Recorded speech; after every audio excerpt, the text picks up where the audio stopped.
नमस्कार। खबरों की खबर में आपका स्वागत है। और अभी भी खबरों की खबर क्या बताएं, क्योंकि अभी खबर ही चलते चली जा रही है। एक तरफ कैबिनेट की मीटिंग हुई, दूसरी तरफ विधायक, बागी विधायक गुवाहाटी से उड़कर अब गोवा की ओर रवाना हो गए हैं और सुप्रीम कोर्ट में लगातार सुनवाई जारी है कि फ्लोर टेस्ट हो या नहीं। कल होना है, गवर्नर ने बोला है कल आप 11 बजे फ्लोर टेस्ट शुरू कीजिए और तय कीजिए कि आपके पास बहुमत है या नहीं। लेकिन इसी बीच उद्धव ठाकरे का एक हिंदुत्व कार्ड चला। कैबिनेट की बैठक में कई शहरों के नाम बदले गए हैं।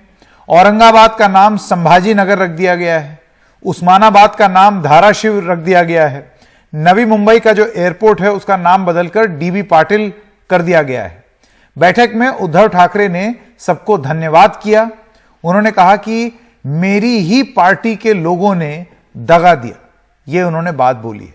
अच्छा, इस बीच जैसे कि हमने आपको बताया, गुवाहाटी से मुंबई वाया गोवा शिवसेना के जो बागी विधायक हैं वो गुवाहाटी से निकले हैं और गोवा के लिए रवाना हो गए हैं। स्पाइस जेट की चार्टर्ड फ्लाइट से गोवा रवाना है।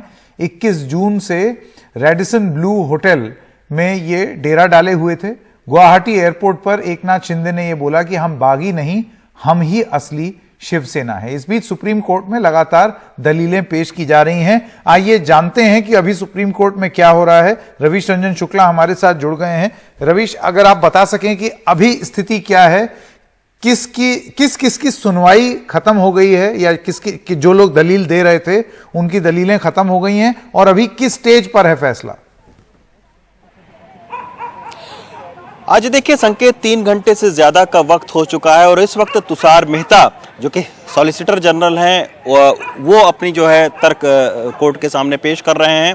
और इनसे पहले जो है वो अभिषेक मनु सिंघवी ने शिवसेना की ओर से अपने जो है दलील दी। उसके बाद में नरेश कौल ने जो शिंदे ग्रुप है उसकी तरफ से दलील दी, मनिंदर सिंह ने दलील दी और अब जो है वो तुषार मेहता अपने तर्क जो है वो अपनी दलील रख रहे हैं सुप्रीम कोर्ट के सामने। लेकिन हम जो पूरी बहस है उसमें, उस बहस का जो आधार था उसमें जो शिवसेना की तरफ से अभिषेक मनु सिंघवी ने 2 चीजें खास तौर पर कही थी। उन्होंने ये कहा था कि एक तो जब अयोग्यता का मामला खुद सुप्रीम कोर्ट में चल रहा है और स्पीकर ने उस पर फैसला सुनाया है, तो फिर ये 16 विधायक क्यों जो है वो फ्लोर टेस्ट में भाग लें। 12 तारीख के बाद जब सुप्रीम कोर्ट का इनके ऊपर फैसला आ जाए तब उनको भाग लेना चाहिए। दूसरा जो ये उन्होंने तर्क दिया कि जो 34 विधायक हैं जिन्होंने चिट्ठी लिखी है वो दल बदल के कहीं ना कहीं दायरे में आते हैं और इसके चलते जो है वो फ्लोर टेस्ट में जो उनकी भूमिका है वो नहीं होनी चाहिए। तीसरी बात उन्होंने ये कही थी कि जो राज्यपाल हैं उनको मुख्यमंत्री और जो है वो मंत्रिपरिषद से सलाह लेकर फिर कदम उठाना चाहिए। लेकिन इसके जवाब में जो है नरेश कौल हैं, उनका ये कहना था कि अभी तक 3 ऐसे फैसले सुप्रीम कोर्ट के आए हैं जिसमें कभी भी जो है वो फ्लोर टेस्ट को सुप्रीम कोर्ट ने नहीं रोका। सुप्रीम कोर्ट ने भी अपने ऑब्जर्वेशन में ये कहा, जो बहुत महत्वपूर्ण है संकेत, उन्होंने ये कहा कि जो उनका दायरा है वो फ्लोर टेस्ट में बहुत सीमित है। तो ये एक बहुत महत्वपूर्ण ऑब्जर्वेशन जो है वो सुप्रीम कोर्ट ने दिया। जब उस पर सिंघवी ने ये कहा कि नहीं, ये आपके दायरे में राज्यपाल, उन्होंने कई सारे और भी कोर्ट के जो पुराने फैसले हैं उनका हवाला देते हुए कहा कि आप राज्यपाल के फैसले पर संवैधानिक जो है वो निर्देश दे सकते हैं। लेकिन जब नरेश कौल ने अपनी बहस को कहा तब उन्होंने जो उनकी मेन ये था कि जो अयोग्यता का मामला ये उठा रहे हैं अभिषेक मनु सिंघवी, उनका ये कहना था कि जब 21 तारीख को खुद जो बागी विधायक हैं उन्होंने स्पीकर के खिलाफ में अविश्वास प्रस्ताव दे दिया था, तब आखिर जो है वो 21 तारीख के बाद स्पीकर ने कैसे जो है वो नोटिस दे दिया। तो इस ये जो नरेश कौल का तर्क था ये कोर्ट में उन्होंने अपनी दलील पेश की। दूसरा उन्होंने ये भी कहा कि जैसा कि 3 फैसलों का हवाला दिया, उन्होंने ये कहा कि आप जो फ्लोर टेस्ट है उसमें सुप्रीम कोर्ट नहीं जो है वो हस्तक्षेप कर सकता है, फ्लोर टेस्ट को रोका नहीं जा सकता है। तीसरा जो उन्होंने ये बात कही कि राज्यपाल की जहाँ तक बात है कि मंत्रिपरिषद से सलाह लेकर राज्यपाल को काम करना चाहिए, तो उन्होंने ये कहा कि जब राज्यपाल के पास चिट्ठी चली गई 34 विधायकों की, तो राज्यपाल ने संवैधानिक दायित्वों का निर्वाह करते हुए ये फैसला लिया कि फ्लोर टेस्ट करना चाहिए। तो ये सारी दलील जो है वो चल रही हैं, तमाम सारे जो है वो पुराने फैसलों का भी हवाला अब सारे जो कोर्ट में वकील पेश कर रहे हैं। लेकिन अब देखना होगा कि इस पर सुप्रीम कोर्ट क्या अपना फैसला सुनाती है। लेकिन निश्चित तौर पर पूरे देश भर के जो राजनीतिक पंडित हैं उनकी भी नज़रें सुप्रीम कोर्ट में लगी हुई हैं और बड़े बड़े जो वकील हैं वो भी यहाँ पर जिरह कर रहे हैं। अब सुप्रीम कोर्ट के ऊपर है कि वो क्या इस मामले में निर्णय देती है। जी सर, बिल्कुल। एक बात ये भी बोली गई, अभिषेक मनु सिंघवी ने ये बोला कि आप डिस्क्वालिफिकेशन यानी कि जो विधायक हैं उनकी बर्खास्तगी की जो प्रक्रिया चल रही है उसको पूरे होने से पहले अगर उनको आप अलाउ कर देंगे कि वो आए और वोट डालें, ये तो उस तरीके से हो गया कि फैसला लेने में आप किसी भी राह चलते से बोल दें कि भैया वोट कर दो, सरकार रहेगी कि जाएगी, आप वोट कर दीजिए। नहीं, लेकिन संकेत उसमें जो कोर्ट ने उसमें वो ये कहा कि खुद अभिषेक मनु सिंघवी से पूछा कि जो फ्लोर टेस्ट है उसको आप अयोग्यता के इस याचिका से कैसे जोड़ते हैं, ये सवाल उनसे पूछा गया था अभिषेक मनु सिंघवी से। और जो ये तर्क दिया है जो नरेश कौल ने, उसमें उस बात का कहा गया है कि जब 21 तारीख को ही स्पीकर के ऊपर अविश्वास जो है प्रकट कर चुके हैं ये सारे विधायक, तो आखिर क्यों 23 तारीख को इनको नोटिस दिया गया।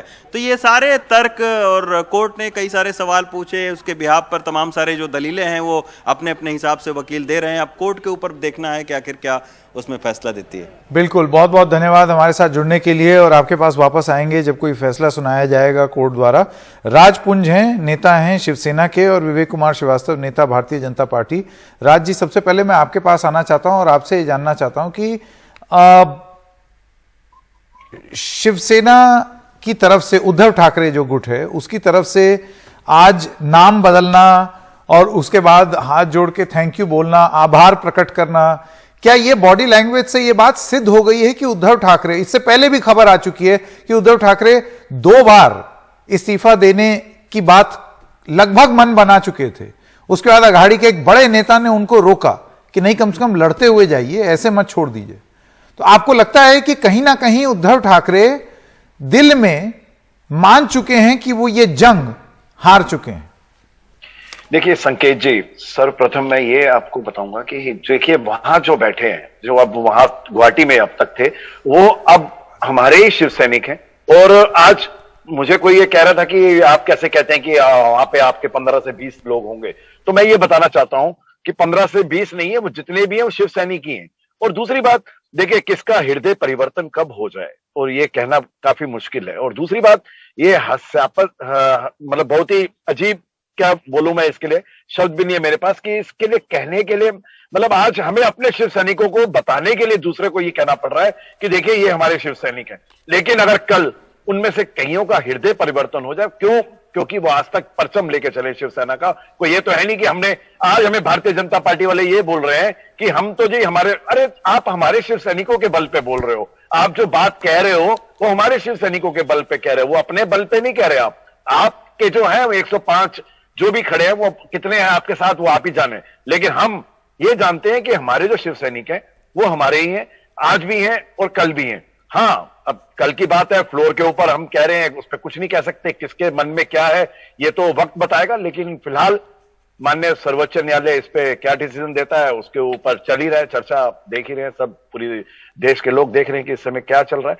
बाकी दूसरी बात है, काफी उनको रिक्वेस्ट की गई, उनको काफी कुछ बोला गया कि देखिए आप आइए, घर में जो एक चीज है, जो एक सोल्यूशन है उसको सॉल्व कर लिया जाएगा, घर की बात घर पे ही होती है, तो आप आइए उस चीज को सॉल्व कर लिया जाएगा। आज मुझे सिर्फ ये है कि इस चीज को इतना भारतीय जनता पार्टी ने इतना उजागर कर दिया, इतना ज्यादा बता दिया, इनके खर्चों के ऊपर भी आप देखिए, इनके चार्टर्ड प्लेन आप लेके उड़ रहे हैं, इतने सारे प्लेन लेके जा रहे हैं, इनको चाहिए एक होटल ही खरीद लें वहीं पे, क्योंकि कहीं और भी राज्य हैं जहां भी शायद कुछ विस्फोट हो जाए इस प्रकार। लेकिन मुझे आप ये बताइए, एक सवाल ये भी तो पूछा जाएगा, विवेक कुमार श्रीवास्तव भारतीय जनता पार्टी के भी हमारे साथ जुड़ गए, एक सवाल ये भी पूछा जा सकता है कि आज जिस चीज को लेकर के कैबिनेट में जब महाराष्ट्र विकास अघाड़ी की जब सरकार थी, उसमें नाम परिवर्तित करने को लेकर के कभी भी कंसेंसस नहीं बन पाया, कभी भी एक समन्वय नहीं बन पाया कि नाम बदले जाएं। लेकिन आज आखिरी दिन सारे नाम बदल रहे हैं, तो एक सवाल यह भी पूछा जा सकता है कि हिंदुत्व आपने सरकार बनाते वक्त तो छोड़ दिया, लेकिन जब सरकार जाति दिख रही है तब आपको हिंदुत्व याद आ रहा है। देखिए संकेत जी, देखिए इस समय अगर ऐसा नाम चेंज हो जा रहा है, नाम चेंज करा गया है, तो उस पर स्वागत करना चाहिए, उसका वेलकम होना चाहिए, ना कि उसके ऊपर भी दोषारोपण कर देना चाहिए। मतलब एक महाराष्ट्र की जनता है, महाराष्ट्र की जनता देख रही है आप जो कर रहे हैं। जी, जी, आपने हमेशा, सवाल विवेक जी के लिए था, Vivek Kumar Shrivastava, I am really very sorry, Bhajpa के नेता। विवेक जी, आपको लगता है ये लास्ट मिनट हिंदुत्व है, एकदम से हिंदुत्व की याद आई? देखिए संकेत जी, महाराष्ट्र विकास अघाड़ी जब बनी थी तभी हमने कहा था कि ये जिस पूरी पोल अलायंस के साथ इनको जनता ने जिता के भेजा है, उसके साथ धोखा कर रहे हैं, उस एजेंडे के साथ धोखा कर रहे हैं, जिन लोगों से हाथ मिला रहे हैं उनका उस एजेंडे से कोई लेना लादना नहीं। और ये 2.5 साल तक उन्हीं दलों के एजेंडे चलाते रहे। जब नीचे से जमीन सरकती रही थी तो आज इनको दोबारा हिंदुत्व की याद आ रही। फिर भी हम इस नामकरण का स्वागत करते हैं, ये राय पूछता है, हम इसका स्वागत करते हैं, लेकिन ये चीजें 2.5 साल पहले होनी चाहिए। जब जाने लगे तब हिंदू प्यारा। अच्छा, जाने लगे तब हिंदू प्यारा, बताइए, अब जवाब दीजिए आप पुन साहब। जी बहुत ही मतलब अजीब सी बात कर रहे हैं। हिंदुत्व को तो 56 सालों से लेके बैठे हैं, हिंदुत्व तो कहीं छूटा ही नहीं है। आपको कहां नजर आया मुझे मालूम नहीं कि आपको लगा कि हिंदुत्व कहां चला गया। हिंदुत्व हमेशा हमारे साथ रहा है, हमारी नसों में रगों में बहता है हिंदुत्व।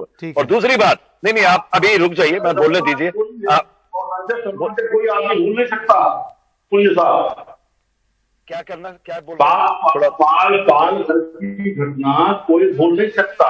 ये शिवसेना के मुख्यमंत्री के साथ सुनिए श्रीवास्तव जी, सुनिए, देखिए ऐसा सुनिए, पहले मैं 1 मिनट बोल लूं फिर आप बोलिएगा। देखिए मेरी बात सुनिए कि मैं आपको ये कहना चाहता हूं कि प्रधानमंत्री आदरणीय नरेंद्र मोदी जी पूरे देश के प्रधानमंत्री, ना किसी एक जाति या एक धर्म के तो नहीं है। तो यही होता है, जब एक देश चलाना होता है, एक जाति धर्म सबके साथ समानांतर व्यवहार करना होता है। ऐसे ही जब आप सीएम बनते हैं, एक राज्य के बनते हैं, उसी प्रकार से आपको हर धर्म और लेकिन जो सवाल मैंने पूछा था वो आज बॉडी लैंग्वेज की अगर बात करें तो ये साफ पता नहीं क्यों ऐसा लग रहा है, नमस्ते बोल दिया, थैंक यू बोल दिया, आभार व्यक्त कर दिया, मेरे अपनों ने दगा दे दिया, ये सारी बातें जो हैं वो बोलने से ऐसे लगता है जैसे कि एक हारे हुए मुख्यमंत्री के रूप में उद्धव ठाकरे अपने आप को प्रस्तुत कर रहे हैं। आगे चल के राजनीति कहां जाएगी, क्या ठाकरे मुक्त सेना हो भी सकती है, उसकी कल्पना की जा सकती है, वो हम नहीं कह सकते। लेकिन अभी आज इस वक्त ऐसे लगता है जैसे कि उद्धव ठाकरे एक हारे हुए इंसान की तरह बात कर रहे थे। कू ऐप पर भी कुछ सवाल हैं, आइए देख लेते हैं। डॉक्टर सुभाष शर्मा का लिखना है, आज की राजनीति में सैद्धांतिक प्रतिबद्धता समाप्त हो चुकी है, सिर्फ जिसकी लाठी उसकी भैंस कहावत चरितार्थ हो रही है। तो ये एक कमेंट है जो कि कू ऐप पर आया है। एक छोटे से ब्रेक के लिए रुक रहे हैं, ब्रेक के बाद आपको इससे संबंधित कुछ और जानकारी देंगे।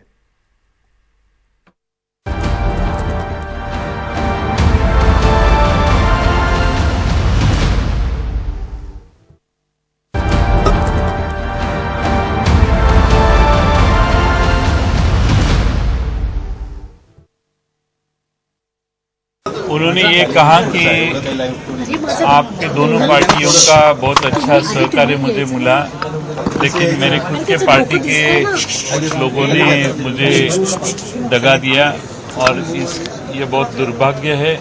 लेकिन मेरे खुद के पार्टी के लोगों ने ही मुझे साथ नहीं दिया, इसके बारे में उन्होंने दुख भी जताया।